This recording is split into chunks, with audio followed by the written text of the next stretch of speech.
Lama tak terdengar kabarnya, penyanyi Pinkan Mambo membawa kabar mengejutkan, yakni ingin mengakhiri pernikahannya dengan Steve Wantania. Pinkan Mambo tak mau menyebutkan alasan kenapa ia mau mengakhiri pernikahannya dengan Steve Wantania yang sudah berjalan sejak tahun 2013. Bahkan diakui wanita berusia 42 tahun itu mencurahkan konflik pernikahannya dengan Steve Wantania dalam sebuah lagu yang akan ia rilis sebentar lagi.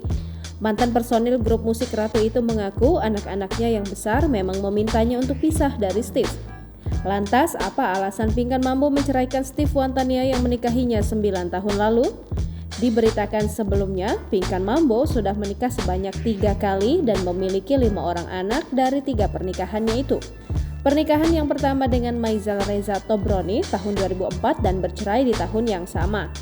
Kemudian Pinkan Mambo melepas status jandanya dengan menikah bersama Sandi Sanjaya tahun 2005.